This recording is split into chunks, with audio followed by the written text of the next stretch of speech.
Hello everyone, welcome to Shru Mona vlogs. ಎಲ್ಲರೂ ಹೇಗಿದ್ದೀರಾ? ಎಲ್ಲರೂ ಚೆನ್ನಾಗಿದ್ದೀರಾ ಅಂತ ಅಂದ್ಕೊಳ್ತೀನಿ. ನಾನು ಕೂಡ ಚೆನ್ನಾಗಿದ್ದೀನಿ.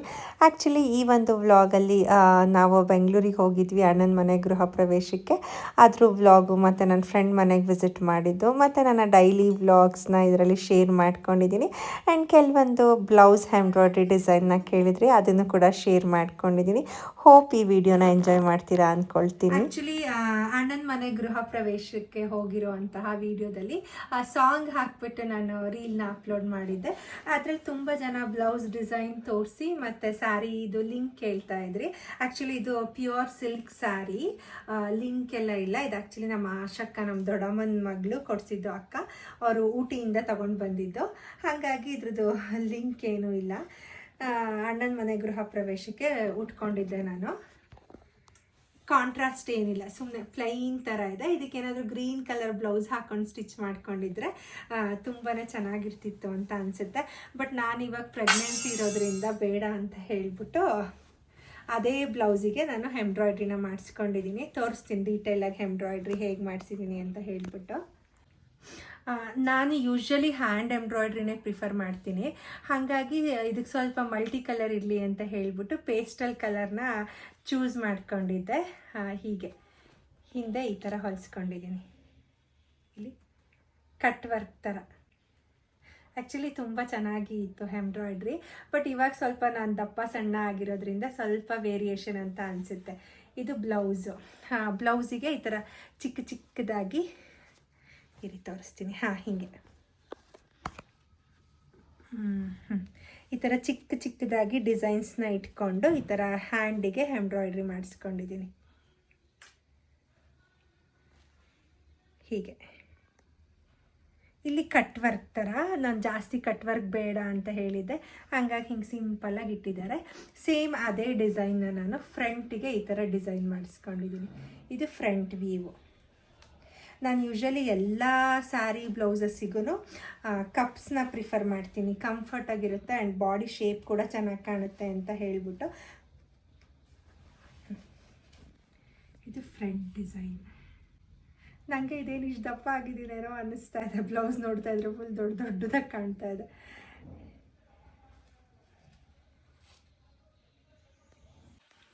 ಇದು ಆ್ಯಕ್ಚುಲಿ ಲಾಸ್ಟ್ ಇಯರ್ ವರಮಹಾಲಕ್ಷ್ಮಿ ಹಬ್ಬದ ಸ್ಯಾರಿ. ಅದಕ್ಕೂ ಒಂದು ಚೆನ್ನಾಗಿ ಎಂಬ್ರಾಯ್ಡ್ರಿ ಮಾಡಿಸ್ಕೊಂಡಿದ್ದೆ. ತುಂಬ ದಿನದಿಂದ ಇದ್ರದ್ದು ಒಂದು ವಿಡಿಯೋ ಹಾಕೋಣ ಅಂದ್ಕೊಂಡೆ, ಹಾಕೋಕ್ಕಾಗೇ ಇರಲಿಲ್ಲ. ಮತ್ತು ಇದ್ರ ಸ್ಯಾರಿ ಇದು ಅಷ್ಟೇ, ನಾನು ಯಾವಾಗಲೂ ಹೀಗೆ ಸ್ಟಿಚ್ ಮಾಡಿಸ್ಕೊಳ್ಳೋದು. ಈ ಸ್ಯಾರಿ ಬಾರ್ಡರ್ ನೋಡಿ ಇಷ್ಟಿರುತ್ತಲ್ವಾ, ಇಷ್ಟಿದೆ ಸ್ಯಾರಿ ಬಾರ್ಡರು. ನಾನೇನು ಮಾಡ್ತೀನಿ ಅಂತ ಅಂದರೆ ಇನ್ನೂ ಅರ್ಧ ಬಾರ್ಡರ್ ಏನಿರುತ್ತೆ ಆ ಅರ್ಧ ಬಾರ್ಡರ್ನ ಸೇರಿಸಿ ಇಲ್ಲಿ ಕೊಡಿಸ್ಕೊಳ್ತೀನಿ. ಸೊ ಅವಾಗ ಏನು ಅನಿಸುತ್ತೆ ಅಂತ ಅಂದರೆ ಈ ಸ್ಲೀವ್ಸ್ ಇಲ್ಲಿ ಕಂಪ್ಲೀಟಾಗಿ ಉದ್ದ ಬರುತ್ತಲ್ವಾ, ಸೊ ಅವಾಗ ಒಂದು ಡಿಸೈನ್ ಚೆನ್ನಾಗಿ ಕಾಣುತ್ತೆ. ಇದು ಈ ಥರ ಲುಕ್ ಬರುತ್ತೆ. ಹೀಗೆ ಡೀಟೇಲಾಗಿ ಸ್ಯಾರಿ ಬಾರ್ಡರ್ ಉದ್ದ ಇರುತ್ತಲ್ಲ, ಅದು ನಮ್ಮ ಸ್ಲೀವ್ಸ್ ಎಷ್ಟು ಬೇಕೋ ಅಷ್ಟುದ್ದ ಕೊಡಿಸ್ಕೊಳ್ಳೋದು. ಸೊ ಈ ಥರ ಸಿಂಪಲ್ಲಾಗಿ ಥ್ರೆಡ್ ಎಂಬ್ರಾಯ್ಡ್ರಿ ಮಾಡಿಸ್ಕೊಂಡಿದ್ದೆ. ಆಲ್ಮೋಸ್ಟ್ ಎಲ್ಲದು ಹ್ಯಾಂಡ್ ಎಂಬ್ರಾಯ್ಡ್ರಿನೇ ಮಾಡಿಸಿರ್ತೀನಿ. ಆ್ಯಂಡ್ ಇದು ಫ್ರಂಟ್ ಲುಕ್ಕು. ಸೊ ಫ್ರಂಟು ಅಷ್ಟೇ ಹೀಗೆ ಕಟ್ ಮಾಡಿ ಮಾಡಿಸ್ಕೊಂಡಿದ್ದೀನಿ ಈ ಥರ. ಇಲ್ಲಿಂದ ಎಂಬ್ರಾಯ್ಡ್ರಿ ಕೊಡಿಸ್ಕೊಂಡಿದ್ದೀನಿ ಹೀಗೆ.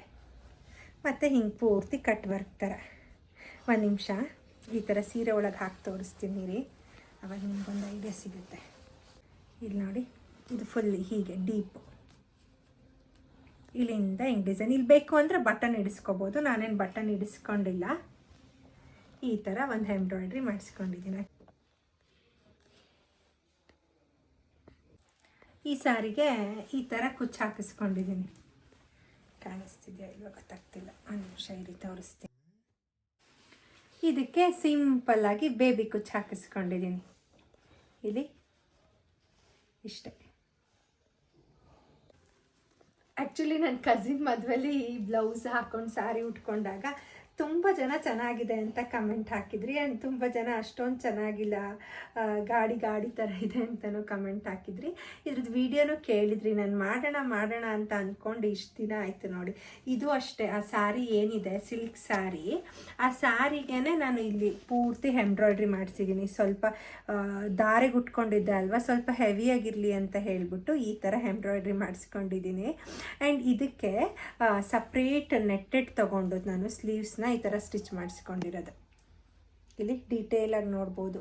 ಫುಲ್ ಎಲ್ಲದು ಕೂಡ ಏನು ಹ್ಯಾಂಡ್ ಎಂಬ್ರಾಯ್ಡ್ರಿ ಜೊತೆಗೆ ಸೀಕ್ವೆನ್ಸ್ನೆಲ್ಲ ಹಾಕ್ಬಿಟ್ಟು ಮಾಡಿದ್ದಾರೆ ಕಂಪ್ಲೀಟಾಗಿ. ಒಂದು ಸತಿ ಮಾಡಿ ಅದು ಕಟ್ಟಾಗಿ ಮತ್ತು ಇನ್ನೊಂದು ಸತಿ ಮಾಡಿರೋದು. ಸೊ ಇದಿಷ್ಟು ಬ್ಯಾಕ್ ವೀವ್, ಇದಿಷ್ಟು. ಆ್ಯಂಡ್ ಫ್ರಂಟು ನನಗೆ ಅಷ್ಟು ಚೆನ್ನಾಗಿದ್ದು ಶೇಪು, ಕಪ್ಸ್ ಎಲ್ಲ ನೀಟಾಗಿ ಕೂತಿರ್ಲಿಲ್ಲ, ಹಾಗಾಗಿ ಒಂಥರ ನೀಟಾಗಿ ಕಾಣಿಸ್ತಾ ಇಲ್ಲ ಇದರಲ್ಲಿ ಎಂಬ್ರಾಯ್ಡ್ರಿ ಎಲ್ಲ. ಫ್ರಂಟ್ ಈ ಥರ ಬೇಕು ಅಂತ ಕೇಳಿದ್ದೆ ನಾನು, ಹಾಗಾಗಿ ಅವ್ರು ಹಿಂಗೆ ಮಾಡಿದ್ದಾರೆ. ಈ ಶೇಪ್ ಅಷ್ಟು ಕ್ಲಿಯರಾಗಿ ಬಂದಿಲ್ಲ ನೋಡಿ, ಹೀಗೆ. ಈ ಬ್ಲೌಸ್ ಡಿಸೈನ್ನ ನನ್ನ ಫ್ರೆಂಡ್ ಒಬ್ಬರು ಸ್ಟಿಚ್ ಮಾಡಿಸ್ಕೊಂಡಿದ್ರು. ಅವ್ರದ್ದನ್ನು ನೋಡಿ ಇಷ್ಟ ಆಗಿ ಅವ್ರ ಹತ್ರ ಕಳಿಸ್ಕೊಂಡು ನಾನು ಇದನ್ನು ಸ್ಟಿಚ್ ಮಾಡಿಸ್ಕೊಂಡಿದ್ದೆ. ಆ್ಯಂಡ್ ಇದು ಸೀರೆ ಇನ್ನೇನು ನೋಡಿರ್ತೀರ ಅನಿಸುತ್ತೆ. ಈ ಥರ ಗೋಲ್ಡನ್ ಮತ್ತು ಡಾರ್ಕ್ ಗೋಲ್ಡನಿಗೆ ಲೈಟ್ ಏನು ಕಲರ್ ಇದು, ಆಫ್ ವೈಟ್ ಥರ ಬರುತ್ತೆ, ಸಿಲ್ಕ್ ಆಫ್ ವೈಟ್ ಥರ, ಅದು ಕಾಂಬಿನೇಷನು. ಆ್ಯಂಡ್ ಇದಕ್ಕೂ ಅಷ್ಟೇ ಈ ಥರ ಮಾಡಿಸ್ಕೊಂಡಿದ್ದೀನಿ. ಹೀಗಿದೆ ಇದು ಕುಚ್ಚು. ಮಧ್ಯಾಹ್ನದ ಊಟಕ್ಕೆ ಅಂತ ಹೇಳ್ಬಿಟ್ಟು ಸಾಂಬಾರು ಮಾಡ್ಕೊಳ್ತಾ ಇದ್ದೀನಿ. ಗಂಟೆ ಸೊಪ್ಪಿಂದು ಪಲ್ಯ ಮತ್ತು ಸಾಂಬಾರನ್ನ ಮಾಡ್ಕೊಳ್ಳೋಣ ಅಂತ ಹೇಳ್ಬಿಟ್ಟು ಮಾಡ್ತಾಯಿದ್ದೀನಿ. ಸ್ವಲ್ಪ ಎಣ್ಣೆ ಕಾದಾದಮೇಲೆ ಸಾಸಿವೆನ ಹಾಕ್ಕೊಳ್ತಾ ಇದ್ದೀನಿ. ಅದ್ರ ಜೊತೆಗೆ ಸ್ವಲ್ಪ ಜೀರಿಗೆ,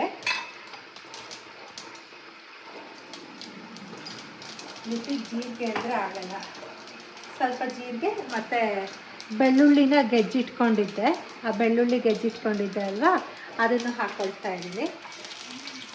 ಆಮೇಲೆ ಈರುಳ್ಳಿ, ಆಮೇಲೆ ಮೆಣಸಿನ್ಕಾಯಿ, ಆಮೇಲೆ ಕರಿಬೇವಿನ ಸೊಪ್ಪು, ಇಷ್ಟನ್ನು ಹಾಕ್ಕೊಂಡು ಫ್ರೈ ಮಾಡ್ಕೊಳ್ತೀನಿ. ಸ್ವಲ್ಪ ಶೀತ ಕೆಮ್ಮು ಆ ಥರ ಎಲ್ಲ ಆಗಿದ್ರೆ ಗಂಟೆ ಸೊಪ್ಪು ತುಂಬಾ ಹೆಲ್ದಿ. ಈರುಳ್ಳಿ ಇಷ್ಟು ಫ್ರೈ ಆಗಬೇಕು.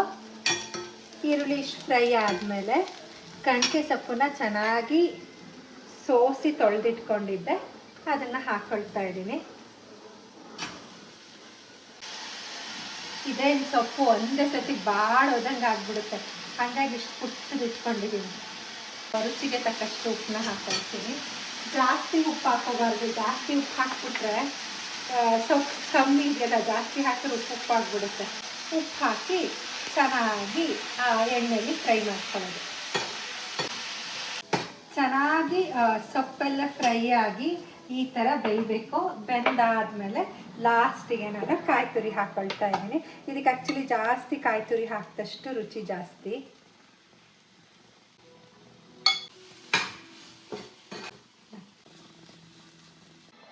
ಆಮೇಲೆ ಸ್ವಲ್ಪ ಸಾಂಬಾರು ಸೊಪ್ಪು ಉದುರಿಸ್ಬಿಟ್ರೆ ರುಚಿಯಾಗಿರೋ ಪಲ್ಯ ರೆಡಿ.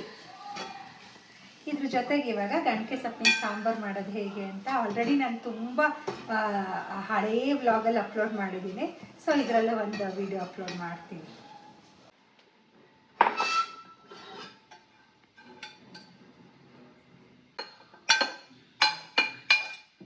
ಈಗ ಗಂಟೆ ಸೊಪ್ಪಿನ ಸಾರು ಮಾಡೋಕ್ಕೆ ಒಂದು ಪ್ಯಾನಿಗೆ ನಾನು ಚೂರು ಎಣ್ಣೆ ಹಾಕ್ಕೊಳ್ತಾ ಇದ್ದೀನಿ. ಎಣ್ಣೆ ಹಾಕ್ಕೊಂಡು ಫಸ್ಟು ಗಂಟೆ ಸೊಪ್ಪನ್ನ ಚೆನ್ನಾಗಿ ಫ್ರೈ ಮಾಡ್ಕೋಬೇಕು. ಕೆಲವರಿಂದ ನೀರಲ್ಲಿ ಕುದಿಸು ಮಾಡ್ತಾರೆ, ಬಟ್ ನನಗೆ ಇದೇ ಥರ ಮಾಡೋ ಅಭ್ಯಾಸ. ಗಂಟೆ ಸೊಪ್ಪನ್ನ ಚೆನ್ನಾಗಿ ಸೋಸಿ, ಇದರಲ್ಲಿ ಕೆಲವೊಂದ್ಸತಿ ಮೊಟ್ಟೆ ಎಲ್ಲ ಇರುತ್ತೆ. ಇದು ಅಪ್ಪ ತೋಟದಿಂದ ಫ್ರೆಶ್ ಆಗಿ ತಂದುಕೊಟ್ಟಿದ್ರು ನನಗೆ. ಚೆನ್ನಾಗಿ ಸೋಸಿ ಪ್ಯಾನಿಗೆ ಹಾಕ್ಕೊಳ್ತಾ ಇದ್ದೀನಿ. ಹಾಕ್ಕೊಂಡು ಚೆನ್ನಾಗಿ ಫ್ರೈ ಮಾಡ್ಕೋಬೇಕು. ಮೇಯ್ನು ಚೆನ್ನಾಗಿ ಫ್ರೈ ಆಗಲಿಲ್ಲ ಅಂದರೆ ಕಹಿ ಬಂದ್ಬಿಡುತ್ತೆ. ಮತ್ತು ನಾನು ಸ್ವಲ್ಪ ಎಲೆನೇ ಮಾತ್ರ ಹಾಕ್ಕೊಳ್ತೀನಿ. ದಂಟು ಹಾಕ್ಕೊಂಡ್ರೂ ಕಹಿ ಬರುತ್ತೆ ಬಲ್ಕಿರೋದು, ಹಾಗಾಗಿ ಎಲೆ ಮಾತ್ರ ಹಾಕ್ಕೊಂಡು ಒಂದ್ಸತಿ ಫ್ರೈ ಮಾಡಿ ನೋಡಿ ನೀವೇನಾದರೂ ಮಾಡೋದಾದರೆ. ಇವಾಗ ಫ್ರೈ ಮಾಡ್ಕೊಳ್ತೀನಿ. ಫ್ರೈ ಆಗಬೇಕು ಸೊಪ್ಪು, ಇಲ್ಲಾಂದರೆ ಸಾಂಬಾರು ಕಹಿ ಬರುತ್ತೆ. ಈ ಥರ ಫ್ರೈ ಆದಮೇಲೆ ನಾನು ಇದಕ್ಕೆ ಒಂದು ಚಿಕ್ಕ ಈರುಳ್ಳಿ ಅರ್ಧ ಹಾಕೋತಾ ಇದ್ದೀನಿ. ಈರುಳ್ಳಿ ಅರ್ಧ ಹಾಕ್ಕೊಂಡು ಫ್ರೈ ಮಾಡ್ಕೊಳ್ಳೋಕ್ಕೆ 6 ಬೆಳ್ಳುಳ್ಳಿ ಹಾಕ್ಕೊಳ್ತಾ ಇದ್ದೀನಿ, 6 ಗೆಡ್ಡೆ, ಒಂದು 7 ಹಾಕ್ಕೊಂಡು ಇದನ್ನು ಚೆನ್ನಾಗಿ ಫ್ರೈ ಮಾಡ್ಕೊಳ್ತಾ ಇದ್ದೀನಿ.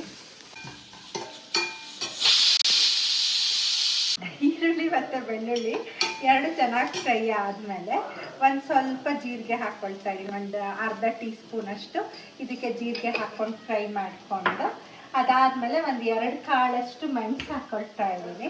ಶೀತ ಕೆಮ್ಮು ಎಲ್ಲ ಇದ್ದರೆ ಒಳ್ಳೆಯದು ಅಂತ ಹೇಳಿಬಿಟ್ಟು ಇಷ್ಟು 4 ಕಾಳು. ಇದನ್ನು ಸ್ವಲ್ಪ ಕಂಪ್ಲೀಟಾಗಿ ತಣ್ಣಗಾಗಬೇಕು. ತಣ್ಣಗಾದ್ಮೇಲೆ ಗ್ರೈಂಡ್ ಮಾಡ್ಕೋಬೇಕು.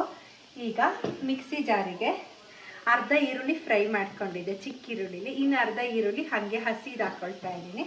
ಅದ್ರ ಜೊತೆಗೆ ಒಂದು 4 ಬೆಳ್ಳುಳ್ಳಿನೂ ಅಷ್ಟೇ ಹಸಿದು ಹಾಕ್ಕೊಳ್ತಾ ಇದ್ದೀನಿ ರುಬ್ಬಕ್ಕೆ. ಆಮೇಲೆ ಏನು ಫ್ರೈ ಮಾಡಿ ಇಟ್ಕೊಂಡಿದ್ದೆ ಅದನ್ನು ಇದಕ್ಕೆ ಹಾಕ್ಕೊಳ್ತಾ ಇದ್ದೀನಿ.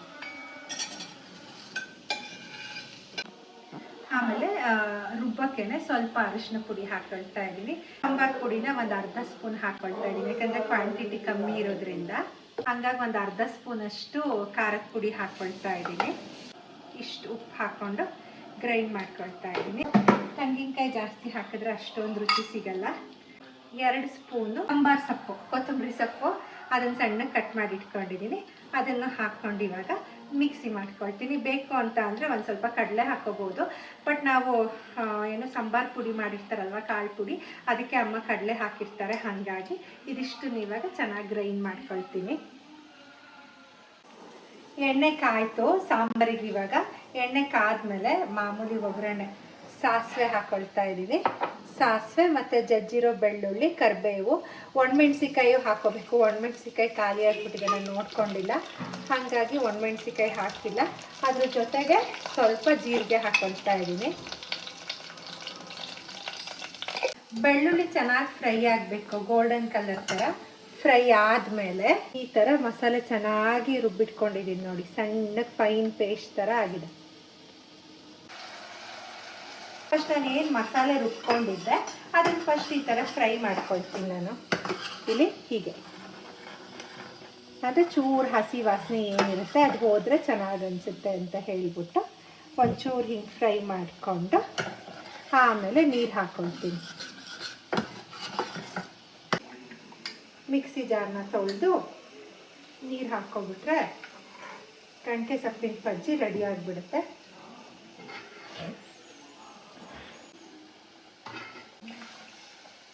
ಒಂದು ಲೋಟದಷ್ಟು ನೀರು ಹಾಕ್ಕೊಂಡಿದ್ದೀನಿ.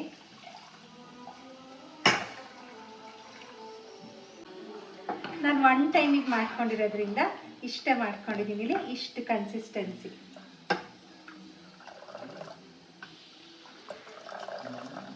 ಒಂದು 10 ನಿಮಿಷ ಕುದಿಸ್ಕೊಂಡ್ಬಿಟ್ರೆ ಗಂಟೆ ಸೊಪ್ಪಿನ ಬಜ್ಜಿ ರೆಡಿ ಆಗಿಬಿಡುತ್ತೆ. ಮೋಹನ್ ಮತ್ತು ಫ್ರೆಂಡ್ ಇಬ್ಬರು ಊಟಕ್ಕೆ ಬಂದಿದ್ದರು, ಹಾಗಾಗಿ ಫಸ್ಟ್ ಅವ್ರಿಗೆ ಊಟ ಹಾಕ್ಕೊಟ್ಬಿಡೋಣ ಅಂತ ಹೇಳಿಬಿಟ್ಟು ಊಟ ಹಾಕ್ಕೊಡ್ತಾ ಇದ್ದೆ.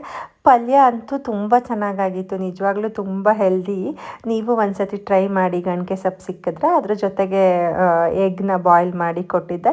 ಸಾಂಬಾರು ತುಂಬ ಚೆನ್ನಾಗಾಗಿದೆ ಅಂತಿದ್ರು. ಆ್ಯಕ್ಚುಲಿ ನಾನು ವೀಡಿಯೋ ಮಾಡ್ಬೇಕಾದ್ರೆ ಏನು ಮಾಡ್ತೀನಿ, ಯೂಶ್ವಲಿ ಕ್ವಾಂಟಿಟಿ ಸ್ವಲ್ಪ ಕಮ್ಮಿ ಮಾಡಿಬಿಡ್ತೀನಿ, ಕಾನ್ಸಂಟ್ರೇಷನ್ ವೀಡಿಯೋ ಮೇಲೆ ಇರುತ್ತಲ್ಲ, ಹಾಗಾಗಿ. ಬಟ್ ತುಂಬ ಚೆನ್ನಾಗಾಗಿತ್ತು ಸಾಂಬಾರು. ನೀವು ನಿಜವಾಗ್ಲೂ ರೆಸಿಪಿನ ಟ್ರೈ ಮಾಡಲೇಬೇಕು. ಲಿಪಿದು ಹಲ್ಲು ಮುರಿದೋಗ್ಬಿಟ್ಟಿದೆ, ಅಂದರೆ ಫ್ರೈಡೇ ಸ್ವಲ್ಪ ಮೈ ಬಿಸಿ ಇತ್ತು ಅಂತ ಹೇಳ್ಬಿಟ್ಟು ಸ್ಕೂಲಿಗೆ ಕಳಿಸಿರ್ಲಿಲ್ಲ ಅವಳಿಗೆ. ಇನ್ನೇನು ಮಾಡ್ತಾಳೆ, ಟಿ ವಿ ಮುಂದೆ ಕುತ್ಕೊಂಡು ಹಲ್ಲಾಡ್ತಿತ್ತು ಹಲ್ಲು. ಅದನ್ನು ಅಲ್ಲಾಡಿಸಿ ಕೊನೆಗೆ 3 ದತ್ಲೆಗೆ ತಗೊಂಡು ಬಂದ್ಲು. ಒಂಥರ ಇವಾಗ ಮಕ್ಕಳು ಹಲ್ಲು ಬಿದ್ದ ನೋಡೋಕ್ಕೆ ಚೆನ್ನಾಗಿ ಅನಿಸಲ್ಲ ಅನ್ನಂಗೆ ಕಾಣ್ತಾ ಇದ್ದಾಳೆ ಲಿಪಿ. ಫಸ್ಟ್ ಅವಳಿಗೆ ಕೆಳಗಡೆ ಹಲ್ಲು ಬಿದ್ದಿತ್ತು, ಅವಾಗೇನು ಅನ್ನಿಸ್ತಿರ್ಲಿಲ್ಲ, ಕ್ಯೂಟ್ ಅನ್ಸೋಳು. ಇವಾಗ ಸ್ವಲ್ಪ ಮೇಲ್ಗಡೆ ಹಲ್ಲು ಬಿದ್ದಿತ್ತಲ್ಲ, ಹಾಗಾಗಿ ಹೆಂಗೆಂಗೋ ಕಾಣಿಸ್ತಾ ಇದ್ದಾಳೆ. ಫ್ರೈಡೇ ಸುಮ್ಮನೆ ಮನೇಲಿ ರಜಾ ಹಾಕಿಸಿ ಅವಳನ್ನು ಹಲ್ಲು ಮುರಿಸ್ದಂಗೆ ಆಯಿತು. ಜ್ವರನೂ ಇಲ್ಲ, ಏನೂ ಇಲ್ಲ ಅನ್ನೋ ಥರ. ಮತ್ತು ಬೆಂಗಳೂರಿಗೆ ಹೋಗಿದ್ವಿ, ಅಲ್ಲಿಂದ ಶಾಪಿಂಗ್ ಮಾಡಿರೋದು. ಅವಳಿಗೆ ಏನೇನೋ ಬೇಕು ಅಂತ ಹೇಳಿ ಮಿನಿಸೋ ಅಲ್ಲಿ ತೆಗೆಸ್ಕೊಂಡು ಬಂದಿದ್ಲು. ಅದೆಲ್ಲದನ್ನು ಮಗಳೇ ಆರ್ಗನೈಸ್ ಮಾಡಿ ಇಟ್ಕೊಬೇಕು ಅಂತ ಹೇಳಿದ್ದೆ. ಹಾಗಾಗಿ ಸರಿ ಅಂತ ಹೇಳಿ ಎಲ್ಲನೂ ಜೋಡಿಸಿಟ್ಕೊತಾ ಇದ್ದಾಳೆ. ನಮ್ಮ ಮನೇಲಿ ಜೋಡಿಸಿಡೋದು, ಕ್ಲೀನಿಂಗ್ ಮಾಡೋದು ಎಷ್ಟೊತ್ತು, 1 ಗಂಟೆ ಜೋಡಿಸಿಟ್ರೆ 2 ದಿನದಲ್ಲಿ ಅದೆಲ್ಲ ಹೊರ್ಗಡೆ ಬಂದು ಎಲ್ಲ ಗಲೀಜಾಗಿರುತ್ತೆ. ನಮ್ಮನೆ ಥರನೇ ಮೋಸ್ಟ್ಲಿ ಎಲ್ಲರ ಮನೆ ಮಕ್ಕಳು ಅಂತ ಅನಿಸುತ್ತೆ. ಮತ್ತು ಎಷ್ಟು ಕ್ಲೀನ್ ಮಾಡೋದು, ಇವಾಗಂತೂ ನನಗೆ ಪ್ರೆಗ್ನೆನ್ಸಿ ಇರೋದ್ರಿಂದ ಕ್ಲೀನ್ ಅಂತೂ ಮಾಡೋಕ್ಕಾಗೋದೇ ಇಲ್ಲ. ಲಿಪಿಗೆ ಎಲ್ಲ ಟ್ರೈನ್ ಅಪ್ ಮಾಡ್ತಾಯಿದ್ದೀನಿ. ಆ್ಯಂಡ್ ಇದು ನೆಕ್ಸ್ಟ್ ಡೇ ಲಿಪಿನ ಸ್ಕೂಲಿಗೆ ಹೊರಡಿಸಿ ಕಳಿಸುವಾಗ ಮಾಡ್ಕೊಂಡಿರುವಂಥ ವೀಡಿಯೋ. ಆ್ಯಂಡ್ ಡಾಕ್ಟ್ರು ನನಗೆ ಚೆಕ್ ಮಾಡಿ ಶುಗರ್ನ ಚೆಕ್ ಮಾಡಿ ಮಾನಿಟರ್ ಮಾಡಿ ಕಳಿಸು ಅಂತ ಹೇಳಿದರು. ಬಿಕಾಸ್ ಇವಾಗ ಇನ್ನೇನು 7 ಮಂತ್ ಕಂಪ್ಲೀಟ್ ಆಗ್ತಾ ಇದೆ ಅಲ್ವಾ, ಹಾಗಾಗಿ ನಿನಗೆ ಬರೋ ಚಾನ್ಸಸ್ ಇರುತ್ತೆ ಬಿಕಾಸ್ ಲಾಸ್ಟ್ ಟೈಮು ಹಾಗೆ ಬಂದಿತ್ತು ಅಂತ ಹೇಳಿ ಸರಿ ಅಂತ ಹೇಳಿಬಿಟ್ಟು ಚೆಕ್ ಮಾಡ್ಕೊಳ್ತಾ ಇದ್ದೆ. ಬಟ್ ಒಂದೊಂದ್ಸತಿ ಏನಾಗುತ್ತೆ ಅಂದರೆ ಈ ಗ್ಲೂಕೋಮೀಟರಲ್ಲಿ ಕರೆಕ್ಟಾಗಿ ತೋರಿಸೋದೇ ಇಲ್ಲ. ಆಮೇಲೆ ಒಂದ್ಸತಿ ಅದನ್ನು ನೀಟಾಗಿ ಪ್ರಿಕ್ ಮಾಡಿಕೊಂಡು ಅದ್ರಲ್ಲಿ ಚೆಕ್ ಮಾಡಿದ ತಕ್ಷಣ ನನಗೆ ಫುಲ್ ಶಾಕ್ ಆಗಿಬಿಡ್ತು. ನಾನು ಫುಲ್ಲು ಅಳಕ್ಕೆ ಸ್ಟಾರ್ಟ್ ಮಾಡಿಬಿಟ್ಟೆ, ಇದೇನು ಇಷ್ಟೊಂದು ತೋರಿಸ್ತಾ ಇದೆ ಅಂತ ಹೇಳಿಬಿಟ್ಟು. ಆಮೇಲೆ ಮೋಹನ್ ಇಲ್ಲ ನೀನು ಇದನ್ನು ಫಸ್ಟ್ ತೆಗೆದು ಬಿಸಾಕು ಬೇಡ ಅಂತ ಹೇಳಿ ಮತ್ತೆ ಇಲ್ಲಿ ಲ್ಯಾಬ್ ಅವ್ರನ್ನ ಬರೋಕ್ಕೆ ಹೇಳಿ ಮನೆಗೆ ಅವ್ರ ಹತ್ರ ಟೆಸ್ಟ್ ಮಾಡಿಸಿದೆ. ನೋಡಿದ್ರೆ ಬಿಫೋರ್ ಫುಡ್ 196 ತೋರಿಸ್ತಾ ಇದೆ. ಯಪ್ಪ ಮುಗೀತು ನನ್ನ ಕತೆ ಅಂತ ನನಗೆ ಫುಲ್ ಅಳು. ಆಮೇಲೆ ಇಲ್ಲ ಇನ್ನೊಂದು ಸತಿ ಹಾಕೋಣ ನೋಡೋಣ ಅಂತ ಹೇಳ್ಬಿಟ್ಟು ಇನ್ನೊಂದು ಸತಿ ಹಾಕಿದ್ರೆ 124. ಅದೆಂಗೆ ಇಷ್ಟೊಂದು ವೇರಿಯೇಷನ್ ಆಗುತ್ತೆ ಅಂತ ಹೇಳಿಬಿಟ್ಟು ಇವತ್ತು ಬ್ಲಡ್ಡನ್ನು ಚೆಕಪ್ ಮಾಡಿಸ್ದೆ. ಸೊ ನಾರ್ಮಲ್ ಬಂದಿತ್ತು. ಹಾಗೆ ನಂದು ಒಂಥರ ಇವಾಗ ಹೆಂಗಾಗಿದೆ ಅಂತ ಅಂದರೆ ಪ್ರೆಗ್ನೆನ್ಸಿ ಅಂದರೆ ಆ್ಯಕ್ಚುಲಿ ಎಲ್ಲ ಫುಡ್ಡನ್ನು ಎಂಜಾಯ್ ಮಾಡ್ಕೊಂಡು ತಿನ್ನಬೇಕು. ಬಟ್ ನನಗೇನಂತ ಅಂದರೆ ಒಂಥರ ಎಲ್ಲದು ಅವಾಯ್ಡ್ ಮಾಡಿಕೊಂಡು ಡಯಟ್ ಮಾಡೋ ಥರ, ಬಿಕಾಸ್ ಇದೇನು ಪರ್ಮನೆಂಟ್ ಅಲ್ವಲ್ಲ ಅಂತ ಅಂದ್ಕೊಂಡು ನನಗೆ ನಾನೇ ಸಮಾಧಾನ ಮಾಡಿಕೊಂಡು ಎಲ್ಲದನ್ನು ಒಂದು ಸ್ವಲ್ಪ ತಿಂದ್ಕೊಂಡು ಎಂಜಾಯ್ ಮಾಡ್ಕೊಂಡಿದ್ದೀನಿ. ಲಿಪಿಗೆ ಬೆಳಗ್ಗೆ ರಾತ್ರಿನೇ ಹೇಳ್ಬಿಟ್ಟಿದ್ಲು, ಅಮ್ಮ ನನಗೆ ಟೊಮೊಟೊ ಪಲಾವ್ ಬೇಕು ಅಂತ ಹೇಳಿಬಿಟ್ಟು. ಹಾಗಾಗಿ ಅವಳಿಗೆ ಟೊಮೊಟೊ ಪಲಾವ್ನ ಮಾಡಿ ಬಾಕ್ಸಿಗೆ ಹಾಕಿದ್ದೆ. ಬಟ್ ಕರ್ಡ್ ಹಾಕಿರ್ತೀನಿ, ಅದಕ್ಕೆ ಯಾವುದೇ ರೀತಿ ಕುಕ್ಕುಂಬರು ಆನಿಯನ್ನ ಕಟ್ ಮಾಡಿ ಹಾಕಲ್ಲ, ಅವಳು ಬೇಡ ಅಂತಾಳೆ ಅಂತ ಹೇಳಿಬಿಟ್ಟು. ಅದ್ರ ಜೊತೆಗೆ ಕಲ್ಲಂಗಡಿ ಹಣ್ಣಿತ್ತು, ಅವಳಿಗೆ ವಾಟರ್ ಮೆಲನ್ ಅಂದರೆ ಫೇವ್ರೆಟ್ಟು. ಹಣ್ಣಲ್ಲಿ ಎಲ್ಲ ಹಣ್ಣು ತಿಂತಾಳೆ, ಅದು ಇದು ಅಂತ ಇಲ್ಲ. ಹಾಗಾಗಿ ಸ್ನ್ಯಾಕ್ಸ್ನ ಕಲ್ಲಂಗಡಿ ಹಣ್ಣು ಹಾಕಿದ್ದೆ. ನನಗೆ ಚಪಾತಿ ರೊಟ್ಟಿ ಆ ಥರದ್ದು ಹಾಕಿದ್ದಿನ ಸ್ವಲ್ಪ ಹಣ್ಣನ್ನು ಹೆವಿಯಾಗಿ ಹಾಕ್ತೀನಿ. ರೈಸ್ ಐಟಮ್ ಹಾಕಿದ್ದಿನ ಏನು ಮಾಡ್ತೀನಿ ಅಂದರೆ ರೈಸ್ನೇ ಹೊಟ್ಟೆ ತುಂಬ ತಿಂದ್ಬಿಟ್ಟಿರ್ತಾಳಲ್ವ, ಹಣ್ಣನ್ನು ಅಷ್ಟೊಂದು ತಿನ್ನಲ್ಲ ಅಂತ ಹೇಳಿಬಿಟ್ಟು ಹಣ್ಣನ್ನು ಕಮ್ಮಿ ಮಾಡ್ತೀನಿ. ಆ್ಯಂಡ್ ಅವಳು ಹೋದ್ಮೇಲೆ ನಾವು ತಿಂಡಿ ತಿನ್ನೋ ಅಷ್ಟೊತ್ತಿಗೆ ತಣ್ಣಗಾಗುತ್ತೆ ಅಂತ ಹೇಳ್ಬಿಟ್ಟು ಹಾಟ್ ಬಾಕ್ಸಿಗೆ ಹಾಕಿ ಎತ್ತಿಟ್ಬಿಡ್ತೀನಿ. ಬಸ್ಸಲ್ಲಿ ಹೋಗೋದಾಗಿದ್ದಿದ್ರೆ ವೀಡಿಯೋಸ್ ಎಲ್ಲ ಮಾಡ್ಕೊಳಕ್ಕೆ ಆಗ್ತಾನೇ ಇರಲಿಲ್ಲ. ಬಿಕಾಸ್ ಮೋಹನ್ ಇವತ್ತು ನಾನೇ ಡ್ರಾಪ್ ಮಾಡ್ತೀನಿ ಅಂತ ಹೇಳಿದ್ರು. ಅವರಿಗೂ ಇವಾಗ ಸೀಸನ್ ಸ್ಟಾರ್ಟ್ ಆಯಿತು, ಅವರು ಆಲೂಗಡ್ಡೆ ಲೋಡ್ ಮಾಡ್ತಾರಲ್ವ, ಹಾಗಾಗಿ 8 o'clock ಹೊರಟರು. ಹಾಗಾಗಿ ಅಪ್ಪ ಮಗಳು ಇಬ್ಬರು ತಿಂದು ಅವ್ರನ್ನ ಕಳಿಸಿ ನಾನು ಫುಲ್ ಎಲ್ಲ ಗಲೀಜಾಗಿರೋ ಕಿಚನ್ನೆಲ್ಲ ಕ್ಲೀನ್ ಮಾಡಿಕೊಂಡು ಮನೇನ ರೆಡಿ ಮಾಡ್ಕೊಂಡಿದ್ದೆ. ಈ ಕಲರ್ ಡ್ರೆಸ್ ಬಂದುಬಿಟ್ರೆ ಅಮ್ಮ ಆ ಹೇರ್ ಸ್ಟೈಲ್ ಮಾಡು, ಈ ಹೇರ್ ಸ್ಟೈಲ್ ಮಾಡು, ಏನಾದರೂ ಒಂದು ಹೇರ್ ಸ್ಟೈಲ್ ಮಾಡು ಅಂತಲೇ ಇರ್ತಾಳೆ. ಮತ್ತು ಇವಾಗ ಅವಳಿಗೆ ಅವ್ರ ಅಪ್ಪ ಡ್ರಾಪ್ ಮಾಡೋದು ಫುಲ್ ಖುಷಿ. ಆಲ್ಮೋಸ್ಟ್ ಒಂದು 10 ಡೇಸಿಂದ ಬಸ್ಸಿಗೆ ಹೋಗ್ತಾ ಇಲ್ಲ ಮೇಡಮ್ ಅವರು. ಫುಲ್ ಅವ್ರ ಅಪ್ಪನೇ ಡ್ರಾಪು ಪಿಕಪ್ಪು ಎಲ್ಲ ಮಾಡ್ತಾಯಿದ್ದಾರೆ. ಹಾಗಾಗಿ ಫುಲ್ ಎಂಜಾಯ್ ಮಾಡ್ತಾ ಇದ್ದಾಳೆ. ನನ್ನ ಕಿಚನ್ ನೋಡಿ ಇಲ್ಲಿ ಫುಲ್ ಎಲ್ಲ ಗಲೀಜು. ನನ್ನ ಮಗಳಿಗೆ ಹಣ್ಣು ತಿನ್ನೋದೊಂದು ಇಷ್ಟ. ಊಟ ತಿಂದಾದ್ಮೇಲೆ ತಿಂಡಿ ತಿಂದಾದ್ಮೇಲೆ ಹಣ್ಣು ತಿಂದ್ಕೊಂಡು ಸ್ಕೂಲಿಗೆ ಓಡೋಗೋದು, ಇಲ್ಲ ಚಾಕ್ಲೇಟ್ ಬೇಕು ಅಂತ ಅನ್ನೋದು, ಇಲ್ಲ ಡ್ರೈ ಫ್ರೂಟ್ಸ್ ಲಡ್ಡು ಇದ್ರೆ ಅದು ಬೇಕು ಅಂತ ಹೇಳೋದು, ಬಿಸ್ಕೆಟ್ ಬೇಕು ಅಂತ ಹೇಳೋದು. ಹಾಗಾಗಿ ತಿಂದ್ಕೊಂಡು ಪಾಪ ಇವಾಗ ಹ್ಯಾಪಿಯಾಗಿ ಒಂದು 10 ಡೇಸಿಂದ ಬೆಳಗ್ಗೆ 8:30ಗೆ ಮನೆ ಬಿಡುತ್ತೆ, 8:15ಗೆ ಮನೆ ಬಿಡುತ್ತೆ, ಸಂಜೆ 3:45 4 o'clockಗೆಲ್ಲ ಮನೆಗೆ ಬಂದುಬಿಡ್ತಾಳೆ. ಆವಾಗ ಅನಿಸ್ತಾ ಇರುತ್ತೆ, ಅಯ್ಯೋ ನಾವು ಯಾಕೆ ಆಲೂರಿಗೆ ಬಂದ್ವಿ, ನನ್ನ ಮಗಳಿಗೋಸ್ಕರ ಹಾಸನಲ್ಲಿರಬೇಕಿತ್ತು ಅಂತ ಹೇಳಿಬಿಟ್ಟು. ಬಟ್ ಏನು ಮಾಡೋಂಗಿಲ್ಲ, ನಮ್ಮ ಬಿಸ್ನೆಸ್ ಎಲ್ಲ ನಮ್ಮದು ಎಲ್ಲ ಇರೋದಿಲ್ಲೇ ಅಲ್ವಾ, ನಾನು ಸರ್ವಿಸ್ ಸ್ಟೇಷನ್ ಎಲ್ಲ, ಹಾಗಾಗಿ ಕಾಂಪ್ರಮೈಸ್ ಮಾಡ್ಕೊಂಡು ಹೋಗ್ತಾ ಇದ್ದೀವಿ. ಆ್ಯಂಡ್ ಇದು ನೆಕ್ಸ್ಟ್ ಡೇ ಅಣ್ಣನ ಮನೆ ಗೃಹ ಪ್ರವೇಶಕ್ಕೆ ಅಂತ ಹೇಳಿಬಿಟ್ಟು ಹೊರಡ್ತಾ ಇದ್ದೆ. ಅದ್ರ ವೀಡಿಯೋನ ಶೂಟ್ ಮಾಡ್ಕೊಂಡಿದ್ದೀನಿ. ಆ್ಯಕ್ಚುಲಿ ಜರ್ನಿ ಮಾಡೋದು ಬೇಡ ಅಂತ ಅಂದ್ಕೊಂಡಿದ್ದೆ, ಮತ್ತು ಡಾಕ್ಟರ್ನ ಕೇಳಿದಾಗ ಓಕೆ ಆರಾಮಾಗಿ ನಿಧಾನಕ್ಕೆ ಜರ್ನಿ ಮಾಡಿ ಅಂತ ಹೇಳಿದ್ರು. ಸರಿ ಅಂತ ಹೇಳಿಬಿಟ್ಟು ನಾನು ಅಪ್ಪ ನನ್ನ ಕಸಿನ್ನು ಲಿಪಿ ಮೋಹನ್ ಫ್ರೆಂಡ್ಸ್ ಎಲ್ಲ ಬೆಂಗಳೂರಿಗೆ ಹೊರಟ್ವಿ. ನನಗೆ ಇಡ್ಲಿ ಅಂದರೆ ತುಂಬ ಇಷ್ಟ. ಏನು ಮಿನಿ ಇಡ್ಲಿ ಅಂತ ಅಂದರೆ ತುಂಬ ಬಿಸಿ ಇತ್ತು, ಬಿಸಿ ಸಾಂಬಾರು ಹಾಕೊಂಡು ತಿನ್ನೋಣ ಅಂತ ಹೇಳಿಬಿಟ್ಟು ಹೋದ್ವಿ. ಬಟ್ ಮೋಹನ್ ಏನು ಮಾಡಿದ್ರು, ನಿಂಗೆ ನಾಳೆ ಒಂದು ಕಡೆ ಸೂಪರಾಗಿರೋ ಇಡ್ಲಿ ಕೊಡಿಸ್ತೀನಿರು ಅಂತ ಹೇಳಿದ್ರು. ಮತ್ತು ಆ್ಯಸ್ ಯೂಶ್ವಲ್ ನನಗೆ ಹೋಟೆಲಿಗೆ ಹೋದರೆ ವೆರಿ ಕಂಫರ್ಟಬಲ್ ಫುಡ್ ಅಂತ ಅಂದರೆ ದಾಲ್ ಕಿಚಡಿ. ಎಲ್ಲಿ ಹೋದ್ರೂ ನಾನು 99% ದಾಲ್ ಕಿಚಡಿನ ಪ್ರಿಫರ್ ಮಾಡ್ತೀನಿ. ಅದ್ರ ಜೊತೆಗೆ ಒಂದು ಮಶ್ರೂಮ್ ಮಂಚೂರಿ. ಮತ್ತು ನೈಟ್ ನನ್ನ ಫ್ರೆಂಡ್ ಮನೆಗೆ ಬಂದು ಉಳ್ಕೊಂಡಿದ್ವಿ. ಅಲ್ಲಿಂದ ಬೆಳಗ್ಗೆ ಎದ್ದು ಮೋಹನ್ ಹೋಟ್ಲಿಗೆ ತಿಂಡಿ ಕೊಡಿಸ್ತೀನಿ ಅಂತ ಹೇಳಿದ್ರು. ಆ್ಯಂಡ್ ನಾನು ಒಂದು ವ್ಲಾಗ್ ಮಾಡಿ ಹಾಕಿದ್ದೆ ಅಲ್ವಾ, ನನ್ನ ಫ್ರೆಂಡು ಹೋಮ್ ಮೇಡ್ ಫುಡ್ನ ಮಾಡ್ತಾಳೆ ಅಂತ ಹೇಳಿಬಿಟ್ಟು. ಅಣ್ಣನ ಮನೆ ಗೃಹ ಪ್ರವೇಶಕ್ಕೆ 1-2 ಡೇಸ್ ಎಲ್ಲ ಗೆಸ್ಟ್ ಇರ್ತಾರಲ್ವ, ಹಾಗಾಗಿ ಅವಳಿಗೆ ಆರ್ಡರ್ ಕೊಟ್ಟಿದ್ರು. ಪಲಾವು, ಅನ್ನ, ಸಾಂಬಾರು, ಪಲ್ಯ ಎಲ್ಲ ತುಂಬಾ ರುಚಿಯಾಗಿ ಮಾಡ್ತಾಳೆ. ಮನೇಲಿ ಮಾಡಿದ ಥರನೇ ಇರುತ್ತೆ. ಯಾವುದೇ ರೀತಿ ಸೋಡಾ ಆಗಿರ್ಬೋದು, ಆರ್ಟಿಫಿಷಿಯಲ್ ಕಲರ್ಸ್ ಆಗಿರ್ಬೋದು ಏನೂ ಹಾಕಲ್ಲ. ನಿಮ್ಗೆ ಇಂಟ್ರೆಸ್ಟ್ ಇದ್ದರೆ ಅವಳ ಕಾಂಟ್ಯಾಕ್ಟ್ ನಂಬರ್ನ ಶೇರ್ ಮಾಡಿರ್ತೀನಿ, ಖಂಡಿತವಾಗಿ ಖಂಡಿತವಾಗ್ಲೂ ಆರ್ಡರ್ ಕೊಟ್ಟು ನೋಡಿ, ನೀವಂತೂ ಫುಲ್ಲು ಖುಷಿ ಪಡ್ತೀರಾ. ಹೋಮ್ ಮೇಡ್ ಫುಡ್ ತುಂಬ ಚೆನ್ನಾಗಿದೆ ಅಂತ ಹೇಳ್ತೀರಾ. ಅವ್ರ ಮನೆಯಿಂದ ಇಡ್ಲಿ ತಿನ್ನೋಕ್ಕೆ ಅಂತ ಹೇಳಿ ಹೊರಟ್ವಿ. ಇದೇನಪ್ಪ ಟ್ರಾಫಿಕ್ ಪೊಲೀಸ್ ಗಾಡಿ ಓಡಿಸ್ತಿದ್ದಾರೆ ಅಂತ ನೋಡ್ತಿದ್ದೀರಾ, ಕತೆ ಕೇಳಿ. ಸಾಟರ್ಡೆ ಮೋಹನ್ ಟೆಂಪಲಿಗೆ ಹೋಗ್ದೇನೆ ತಿಂಡಿ ಎಲ್ಲ ತಿನ್ನಲ್ಲ, ಹಾಗಾಗಿ ಇಲ್ಲಿ ಬೆಂಗಳೂರಿಗೆ ಬಂದಿದ್ವಿ. ಆನ್ ದ ವೇ ಅದೇ ತಿಂಡಿಗೆ ಅಂತ ಹೊರಟ್ವಿ ಅನ್ನಲ್ಲ, ದೇವಸ್ಥಾನಕ್ಕೆ ಹೋಗಿ ಬರ್ತೀನಿ ಅಂತ ಹೇಳಿ ಅಲ್ಲಿ ಕಾರ್ ನಿಲ್ಸಿದ್ರು. ಟ್ರಾಫಿಕ್ ಪೊಲೀಸ್ ಬಂದು ಓಡ್ಸಕ್ಕೆ ಬರುತ್ತಾ ಅಂತ ಅಂದರು. ಇಲ್ಲ ಸರ್ ಬರಲ್ಲ ಅಂತ ಅಂದೆ. ಸರಿ ಅಂತ ಹೇಳ್ಬಿಟ್ಟು ಮುಂದಕ್ಕೆ ಬಿಡ್ತೀನಿ ಅಂತೇಳಿ ಅರ್ಧ ಕಿಲೋಮೀಟ್ರ್ ಫುಲ್ ಕೆಳಗಡೆ ತಗೊಂಡು ಬಂದು ಬಿಟ್ಟಿದ್ದಾರೆ. ಮೋನಿಗೆ ಫೋನ್ ಮಾಡ್ತಿದ್ದೀನಿ, ಎತ್ತುತ್ತಾ ಇಲ್ಲ. ಮಿನಿ ಇಡ್ಲಿ ತಿನ್ನೋಕ್ಕೆ ಅಂತ ಹೇಳಿ ಹೋಗ್ಬಿಟ್ಟು ಟ್ರಾಫಿಕ್ ಪೊಲೀಸ್ ಹತ್ರ ಏನು ಪಾಪ ಬೈಲಿಲ್ಲ. ಆ್ಯಕ್ಚುಲಿ ನಾನು ಪ್ರೆಗ್ನೆನ್ಸಿ ಇದ್ದೆ ಅಲ್ವಾ, ಹಾಗಾಗಿ ಅವ್ರು ನೋಡಿ ನನಗೆ ಒಬ್ಲೈಸ್ ಮಾಡಿದ್ರು.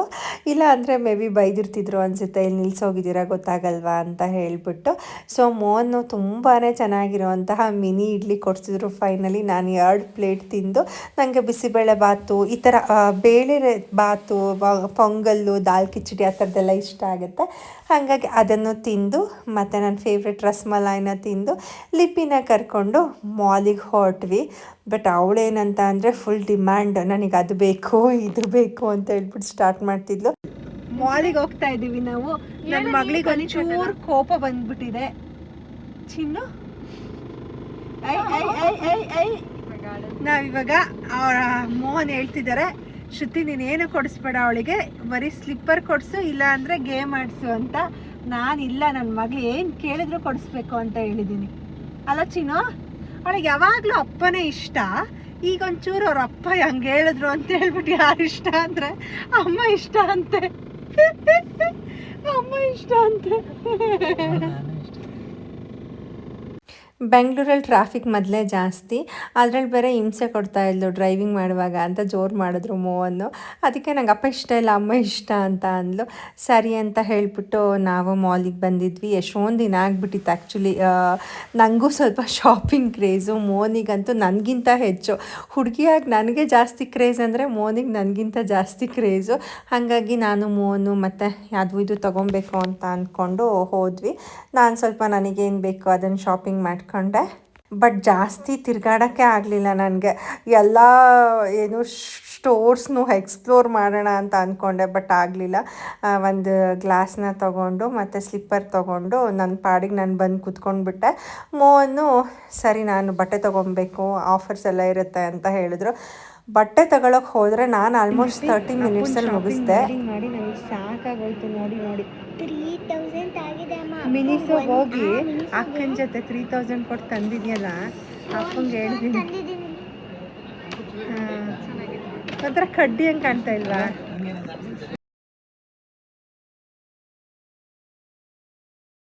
ಆಯ್ತಪ್ಪ. ಏನು ಪ್ರೈಸ್ ಇದೆ ಮುನ್ನ?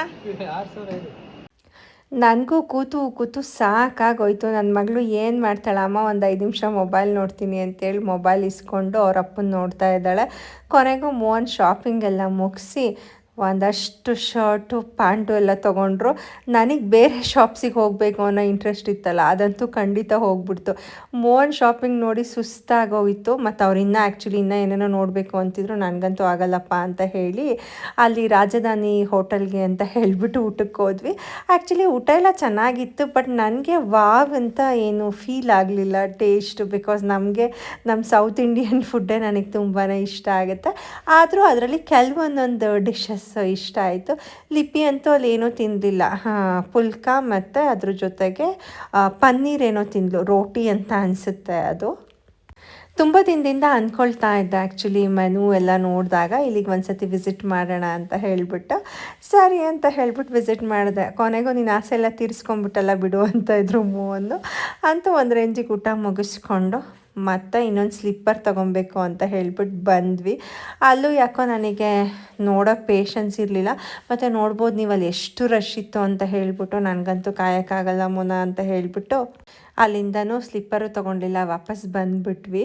ಆಮೇಲೆ ಲಿಪಿಗೆ ಒಂದು ಕೋಪ, ನನಗೆ ಮಾತ್ರ ಏನು ಕೊಡಿಸ್ತಿಲ್ಲ ಅಂತ ಹೇಳಿಬಿಟ್ಟು ಎಷ್ಟು ಕೊಡಿಸಿದ್ರು ಸಮಾಧಾನವೇ ಇಲ್ಲ ಅವಳಿಗೆ. ಅದಾದಮೇಲೆ ನೈಟ್ ಶಾಪಿಂಗ್ ಮುಗಿಸ್ಕೊಂಡು ಮನೆಗೆ ಬಂದ್ವಿ. ನನಗೆ ಸುಸ್ತಾಗಿತ್ತಲ್ಲ, ನನ್ನ ಫ್ರೆಂಡ್ ಬಿಲ್ವನೇ ಅವಳಿಗೆ ಎಲ್ಲದೂ ರೆಡಿ ಮಾಡಿಕೊಡ್ತಾಯಿದ್ಲು. ಸರ ಹಾಕಿ ಮೇಕಪ್ ಮಾಡಿ ಹೇರ್ ಸ್ಟೈಲ್ ಮಾಡಿ. ಬಿಕಾಸ್ ಗೃಹ ಪ್ರವೇಶದ ಹಿಂದಿನ ದಿನ ಬಲಿ ಹಾಕೋ ತನಕ ನಾವು ಪ್ರೆಗ್ನೆಂಟ್ ಇದ್ದಾಗ ಗೃಹ ಪ್ರವೇಶಕ್ಕೆ ಹೋಗಬಾರ್ದಲ್ಲ. ಹಂಗಾಗಿ ಲಿಪಿ ಮತ್ತು ಮೋಹನ್ ಇಬ್ಬರು ಹೋಗ್ತಾಯಿದ್ರು. ನಾನು ರೆಡಿ ಮಾಡು ಬಿಲ್ಲು ಅಂತ ಹೇಳಿದೆ. ಅವಳಿಗೆ ಆ್ಯಕ್ಚುಲಿ ಮಗ ಇರೋದು, ಹಾಗಾಗಿ ಅವಳಿಗೆ ಖುಷಿ ಹೆಣ್ಮಕ್ಳಿಗೆ ಏನಾದರೂ ರೆಡಿ ಮಾಡಬೇಕು ಅಂತ. ಅಂದರೆ ಅವಳು ನನ್ನ ಮಗಳು ಪೇಷನ್ಸಿಂದ ರೆಡಿ ಮಾಡಿಸ್ಕೊಂಡ್ಳು ಮತ್ತು ಚೆನ್ನಾಗಿ ಹೇರ್ ಸ್ಟೈಲ್ ಮಾಡಿಸ್ಕೊಟ್ಲು. ಮತ್ತು ನಾನು ಹೆಂಗೋ ಒಂದು ಪಿನ್ ಹಾಕ್ಕೊಟ್ಟಿದ್ದೆ ಅದಕ್ಕೆ, ಇದು ಎಂಥದ್ದು ಹಿಂಗೆ ಪಿನ್ ಹಾಕಿದ್ದೀನಿ ಅಂತ ಹೇಳಿ ಅದನ್ನು ಎಲ್ಲ ಚೆನ್ನಾಗಿ ಹಾಕ್ಕೊಟ್ಲು. ಬಟ್ ಅನ್ಫಾರ್ಚುನೇಟ್ಲಿ ಮೋಹನ್ದು ಲಿಪಿದೂ ಮ್ಯಾಚಿಂಗ್ ಶರ್ಟ್ ಆಗಿತ್ತು. ಸರಿ ಅಂತ ಹೇಳಿಬಿಟ್ಟು ಅಪ್ಪ ಮಗಳದು ಒಂದು ಫೋಟೋನ ತೆಗಿತೀನಿ ಬನ್ನಿ ಅಂತ ಹೇಳ್ಬಿಟ್ಟು ಫೋಟೋ ತೆಗ್ದೆ. ಆ್ಯಕ್ಚುಲಿ ಅದೇ ಇವತ್ತು ಶಾಪಿಂಗ್ ಹೋಗಿದ್ವಲ್ಲ, ಅಲ್ಲಿ ಮೋಹನಿಗೆ ಕಲರ್ ಶರ್ಟ್ ಸಿಕ್ತು. ಇದು ಇಷ್ಟಪಟ್ಟಿರಲಿಲ್ಲ ಮೋಹನ್. ನಾನು ತುಂಬ ಚೆನ್ನಾಗಿದೆ ಅಂತ ಹೇಳಿಬಿಟ್ಟು ಈ ಶರ್ಟ್ನ ಕೊಡಿಸ್ಕೊಂಡು ಕರ್ಕೊಂಡು ಬಂದೆ. ಆ್ಯಂಡ್ ಅದ್ರ ಜೊತೆಗೆ ಅದ್ರದ್ದು ನೈಟು ಗೃಹ ಪ್ರವೇಶದಿಂದ ಬಂದಿದ್ದ ದಿನ ಇನ್ನೊಬ್ಳು ಫ್ರೆಂಡ್ ಇದ್ದಾಳೆ ಅಲ್ಲೇ, ಮಧುರಾ ಅಂತ ಹೇಳಿಬಿಟ್ಟು ಅವ್ರ ಮನೆಗೂ ಹೋಗಿ ಅಲ್ಲೇ ಉಳ್ಕೊಂಡು ನೆಕ್ಸ್ಟ್ ಡೇ ಮತ್ತೆ ಬಿಲ್ವನ್ ಮನೆಗೆ ಎದ್ದು ಬಂದು ಅಲ್ಲಿಂದ ರೆಡಿ ಮಾಡಿಕೊಂಡು ಅಣ್ಣನ ಮನೆ ಫಂಕ್ಷನಿಗೆ ಹೊರಟ್ವಿ. ಸುಮ್ಮನೆ ಮೋನಿಗೆ ಒಂದು ವೀಡಿಯೋ ಮಾಡ್ಕೊಳ್ತೀನಿ ಹೂವೆಲ್ಲ ಮಾಡಿಸಿ ಅಂತ ಕೇಳಿದೆ. ಯೂಶ್ವಲಿ ಅವರು 99% ಏನೂ ವೀಡಿಯೋಗೆ ಬರೋಕ್ಕೆ ಇಷ್ಟಪಡಲ್ಲ. ನಾನು ಇವಾಗ ಪ್ರೆಗ್ನೆಂಟ್ ಅಲ್ವಾ, ಇದು ನನ್ನದೊಂದು ಆಸೆ ಅಂತ ರಿಕ್ವೆಸ್ಟ್ ಮಾಡ್ಕೊಂಡಿದ್ದೆ. ಬಂದರು. ಆಮೇಲೆ ಅಲ್ಲಿಂದ ನಾನು ಮತ್ತು ನನ್ನ ಫ್ರೆಂಡ್ ಮಗ ಲಿಪಿ ಮೋಹನ್ ಎಲ್ಲ ಫಂಕ್ಷನಿಗೆ ಹೊರಟ್ವಿ. ನನ್ನ ಫ್ರೆಂಡ್ ಮಧುರಾ ಲಿಪಿಗೆ ಚೆನ್ನಾಗಿ ರೆಡಿ ಮಾಡಿದ್ಲು. ಅದ್ರದ್ದು ಕ್ಲಿಪ್ಪಿಂಗ್ಸ್ ತಗೊಳ್ಳೋಣ ಅಂದ್ಕೊಂಡೆ, ಫೋನ್ ಕೆಳಗಡೆ ಇತ್ತು ಅಂತ ಹೇಳಿಬಿಟ್ಟು ಅದು ವೀಡಿಯೋನ ಶೂಟ್ ಮಾಡ್ಕೊಳ್ಳೋಕ್ಕಾಗಲಿಲ್ಲ. ಹಾಗಾಗಿ ಅಲ್ಲಿಂದ ಅಣ್ಣನ ಮನೆ ಗೃಹ ಪ್ರವೇಶಕ್ಕೆ ಹೊರಟ್ವಿ. ಹೇಗಿದೆ ಮನೆ ಅಂತ ಹೇಳಿಬಿಟ್ಟು ಫುಲ್ಲು ಕ್ಯಾಪ್ಚರ್ ಮಾಡೋಕ್ಕೂ ಆಗಲಿಲ್ಲ. ಬಿಕಾಸ್ ಅವ್ರ ಮನೇಲಿ ಇನ್ನೂ ಸ್ವಲ್ಪ ಕೆಲಸ ಎಲ್ಲ ಪೆಂಡಿಂಗ್ ಇತ್ತು. ಹಾಗಾಗಿ ನಾನು ಮತ್ತೆ ಸುಸ್ತಾಗುತ್ತೆ ಅಂತ ಹೇಳಿಬಿಟ್ಟು ಎಷ್ಟು ಹತ್ತಕ್ಕಾಗತ್ತೆ ಅಷ್ಟು ಹತ್ತಿ ಲಿಫ್ಟಲ್ಲಿ ಕೆಲವೊಂದನ್ನು ಮಾತ್ರ ಕ್ಯಾಪ್ಚರ್ ಮಾಡ್ಕೊಂಡಿದ್ದೀನಿ ಅಷ್ಟೇ.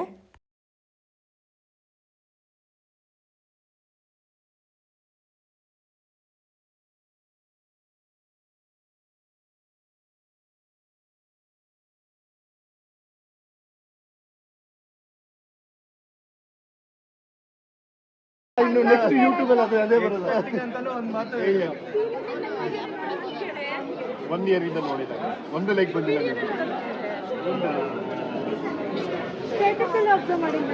ನಾನು ಯಾರ್ದು ಸ್ಟೇಟಸ್ ನೋಡಲ್ಲ. ಬೆಳಿಗ್ಗೆ ಒಂದು 10 ಗಂಟೆಗೆ ಫೋನ್ ಮಾಡಿ, ಇವಾಗ ಎಷ್ಟು ಗಂಟೆ ಗೊತ್ತಾ? 1 ಗಂಟೆಗೆ ಬಂದಿದ್ದಾಳೆ. 1 ಗಂಟೆಗೆ ಹೋಗಿದ್ದೀನಿ ಕಾಯಿಸ್ತಿದ್ದೆ ಅಂತ ಹೇಳ್ತಿದ್ದಾಳೆ. ಆ್ಯಂಡ್ ಲಿಪಿನೂ ಅಷ್ಟೇ ಫುಲ್ ಇಂಪು ಚಿಕ್ಕಿ ಅಂತ ಹೇಳ್ಬಿಟ್ಟು ಎತ್ಕೊಂಡು ಫುಲ್ಲು ಮುದ್ದಾಡ್ತಾ ಇದ್ಲು. ಆ್ಯಂಡ್ ಎಲ್ಲರನ್ನೂ ಮಾತಾಡಿಸ್ಬೇಕಿತ್ತು ನಾನು, ಹಾಗಾಗಿ ಹಿಂದಿನ ದಿನ ಹೋಗಿರಲಿಲ್ವಲ್ಲ, ಎಲ್ಲರೂ ಮಾತಾಡಿಸ್ಕೊಂಡು ಎಂಜಾಯ್ ಮಾಡ್ಕೊಂಡಿದ್ದೆ. ಬಟ್ ಸ್ವಲ್ಪ ಸ್ಟ್ರೈನ್ ಅಂತೂ ಆಗ್ತಾಯಿತ್ತು ಟ್ರಾವೆಲ್ ಎಲ್ಲ ಮಾಡಿ, ಶಾಪಿಂಗು ಅದು ಅಂತ ತಿರುಗಿ. ಮನೆ ಅಂತೂ ಅದ್ಭುತವಾಗಿ ತುಂಬಾ ಚೆನ್ನಾಗಿ ಬಂದಿದೆ. ಬಟ್ ಇನ್ನು ಇಂಟೀರಿಯರ್ ಎಲ್ಲ ಫಿನಿಶ್ ಆಗಬೇಕು. ಬಟ್ ಕೆಲವೊಂದು ಪೂಜೆ ರೂಮು ಮತ್ತು ಕಿಚನ್ನು ಕೆಲವೊಂದಂತೂ ಸ್ವಲ್ಪ ಕಂಪ್ಲೀಟ್ ಆಗಿತ್ತು. ಹಾಗಾಗಿ ಕೆಲವೊಂದೊಂದು ವೀಡಿಯೋ ಕ್ಲಿಪ್ಪಿಂಗ್ ಮಾಡ್ಕೊಳ್ಳೋಣ ಅಂತ ಹೇಳಿಬಿಟ್ಟು ಇಲ್ಲಿ ವೀಡಿಯೋ ಕ್ಲಿಪ್ಪಿಂಗ್ ಮಾಡ್ಕೊಂಡಿದ್ದೀನಿ. ಹೆಂಗೂ ಇಂಪು ಬಂದಿಲ್ಲಲ್ವಾ, ಇಂಪು ಒಂದಷ್ಟು ವೀಡಿಯೋ ಇಟ್ಕೊಡು ಅಂತ ಹೇಳಿಬಿಟ್ಟು 1-2 ನಿಮಿಷ ಅವಳ ಹತ್ರನೇ ವೀಡಿಯೋ ಇಡಿಸ್ಕೊಂಡೆ. ಬಟ್ ಅಲ್ಲೇನಂದರೆ ಜನ ಎಲ್ಲ ನೋಡ್ತಾ ಇದ್ರಲ್ವ, ಹಾಗಾಗಿ ಜಾಸ್ತಿ ವೀಡಿಯೋ ಕ್ಲಿಪ್ಪಿಂಗ್ಸ್ನ ತೊಗೊಳಕ್ಕಾಗಲಿಲ್ಲ. ಕಿಚನ್ ಕಲರ್ ಕಾಂಬಿನೇಷನ್ ಅಂತೂ ಸಖತ್ತಾಗಿದೆ. ನೆಕ್ಸ್ಟ್ ಟೈಮ್ ಮನೆಯೆಲ್ಲ ಕಂಪ್ಲೀಟ್ ಆಗೋಷ್ಟೊತ್ತಿಗೆ ನನಗೂ ಬೇಬಿ ಆಗಿರುತ್ತೆ, ಆವಾಗ ಹೋದಾಗ ಫುಲ್ ಕಂಪ್ಲೀಟ್ ಆಗಿಬಿಟ್ಟಿರುತ್ತಲ್ಲ, ಆವಾಗೊಂದು ವೀಡಿಯೋ ಮಾಡಿಬಿಟ್ಟು ಶೇರ್ ಮಾಡ್ತೀನಿ. ನಾನು ಮತ್ತು ನನ್ನ ತಂಗಿ ಇಬ್ಬರೂ ಒಂದಷ್ಟು ವಿಜುವಲ್ಸ್ನ ತೊಗೊಳ್ಳೋಣ ಅಂತ ತಗೊಂಡೆ. ಆ್ಯಂಡ್ ನನ್ನ ಕಸಿನ್ಸ್ ಎಲ್ಲರೂ ಕೂಡ ಇದ್ದರು, ಅವರೂ ವೀಡಿಯೋದಲ್ಲಿ ಹಾಕ್ತೆ. ನಾನು ವೀಡಿಯೋ ಮಾಡ್ಕೊತಿದ್ದು ನೋಡಿ ನಮ್ಮ ಅಣ್ಣ ಬಂದ್ಬಿಟ್ಟು ಅಂತ ಒಂದು ಲುಕ್ ಕೊಟ್ಬಿಟ್ಟು ಹೋದರು ರೇಗಿಸ್ಕೊಂಡು. ಆ್ಯಕ್ಚುಲಿ ನಮ್ಮ ಫ್ಯಾಮಿಲಿಯಲ್ಲಿ ಒಂಥರ ಎಲ್ಲರೂ ಖುಷಿಯಾಗಿ ಹ್ಯಾಪಿಯಾಗಿ ಫನ್ನಿಯಾಗಿದ್ವಿ. ಆ್ಯಂಡ್ ನಾನು ನಮ್ಮ ಮನೆಗೊಂದು ಫ್ರಿಡ್ಜ್ ತೊಗೋಬೇಕಿತ್ತು, ಯಾವ ಥರ ತೊಗೊಂಡಿದ್ದಾರೆ ಅಂತ ಹೇಳಿಬಿಟ್ಟು ಫ್ರಿಡ್ಜ್ನ ಒಂದು ಸತಿ ಚೆಕ್ ಮಾಡಿ ನೋಡಿದೆ. ಬಟ್ ಇನ್ನೂ ಟೈಮ್ ಇದೆ, ನಾನಿನ್ನೂ ತೊಗೊಂಡಿಲ್ಲ. ಬಟ್ ಡಿಸೈನ್ ಹೆಂಗಿದೆ ಅಂತ ಹೇಳ್ಬಿಟ್ಟು ನೋಡ್ತಾ ಇದ್ದೆ. ಆ್ಯಂಡ್ ನಾನು ಅಕ್ಕ ಕಸಿನ್ಸು ಎಲ್ಲರೂ ಒಂದಷ್ಟು ಫೋಟೋಶೂಟ್ನ ಮಾಡ್ಕೊಂಡ್ವಿ. ಅದಕ್ಕೆ ಮೋಹನ್ ಹೇಳೋದು ಮತ್ತು ಅಮ್ಮ ಹೇಳೋದು, ಇದಕ್ಕಾದ್ರೆ ಸುಸ್ತಾಗ್ತಿಲ್ವ ನಿನಗೆ ಅಂತ ಹೇಳ್ಬಿಟ್ಟು, ಕಷ್ಟಪಟ್ಟು ರೆಡಿ ಆಗಿಲ್ವಾ, ಫೋಟೋಸ್ ತಗೊಂಡಿದ್ರೆ ಹೆಂಗೆ ಅಂತ ಹೇಳ್ಬಿಟ್ಟು ಫೋಟೋಸ್ ಎಲ್ಲ ತಗೊಂಡ್ವಿ. ಮತ್ತು ಅಣ್ಣನ ಮನೆ ಗೃಹ ಪ್ರವೇಶ ಅಲ್ವಾ, ಅಲ್ಲಿ ವಿಡಿಯೋ ಮಾಡಿಸ್ಕೊಳ್ತಾ ಇದ್ದೆ ಅಡ್ಡ ಮಾಡಿ ಉದ್ದ ಮಾಡಿ ಅಂತ. ಅದಕ್ಕೆ ಅಣ್ಣ ಹೇಳೋದು, ನೀನೇ ಅಡ್ಡಡ್ಡ ಉದ್ದುದ್ದಾಗಿದೆಯಾ ಬಾ ಸಾಕು ಅದೇ ವಿಡಿಯೋ ಅಂತ ಹೇಳ್ಬಿಟ್ಟು ರೇಗಿಸ್ತಾ ಇದ್ರು. ಸೊ ವೆರಿ ಫನ್ನಿಯಾಗಿ ಎಂಜಾಯ್ ಮಾಡಿಕೊಂಡು ಫೋಟೋಶೂಟೆಲ್ಲ ಮಾಡಿಕೊಂಡು ಊಟ ಮುಗಿಸ್ಕೊಂಡು ನಾವು ಅವತ್ತೇ ಹೊರಟ್ವಿ. ಉಳಿಯೋಕ್ಕೆ ಹೋಗಲಿಲ್ಲ, ಯಾಕಂದರೆ ನೆಕ್ಸ್ಟ್ ಡೇ ಲಿಪಿಗೆ ಸ್ಕೂಲ್ ಇತ್ತು, ಮತ್ತು ಉಳಿದ್ರೆ ಮೋನಿಗೂ ಕೆಲಸ ಇರುತ್ತೆ ಅಂತ ಹೇಳಿಬಿಟ್ಟು ಅಲ್ಲಿಂದ ಹೊರಟ್ಬಿಟ್ವಿ. ಒಂಥರ ಬೋರ್ ಅಂತ ಏನೂ ಅನಿಸಿಲ್ಲ ಅಂತ ಅಂದ್ಕೊಳ್ತೀನಿ ನಿಮಗೆ ಈ ಒಂದು ವಿಡಿಯೋ. ಹೋಪ್ ಈ ಒಂದು ವಿಡಿಯೋ ಇಷ್ಟ ಆಗಿರುತ್ತೆ. ಇಷ್ಟ ಆಗಿದ್ರೆ ದಯವಿಟ್ಟು ನನ್ನ ಒಂದು ಯೂಟ್ಯೂಬ್ ಚಾನಲ್ನ ಲೈಕ್ ಮಾಡಿ, ಶೇರ್ ಮಾಡಿ, ಸಬ್ಸ್ಕ್ರೈಬ್ ಮಾಡಿ. ಮತ್ತು ಇನ್ನೊಂದು ಮೆಂತೆ ಮುದ್ದೆದು ಒಂದು ರೆಸಿಪಿ ಕೇಳಿದ್ರಿ, ಅದ್ರದ್ದೊಂದು ವಿಡಿಯೋನ ಕೂಡ ಶೇರ್ ಮಾಡ್ತೀನಿ. ನಮ್ಗೆ ಶಿರು ಬಂದಿತ್ತು, ಅದಕ್ಕೊಂದೆರಡು ತುತ್ತು ತಿನ್ನಿಸಿ ನಾನು ಮತ್ತು ಮೋನು ಎಲ್ಲರೂ ಊಟ ಮುಗಿಸ್ಕೊಂಡು ಟ್ರಾಫಿಕ್ ಜೊತೆಗೆ ಊರಿಗೆ ಹೊರಟ್ವಿ. ಇವತ್ತಿಗೆ ವಿಡಿಯೋ ಮುಗಿಸ್ತಾ ಇದ್ದೀನಿ. ಬಾಯ್ ಬಾಯ್.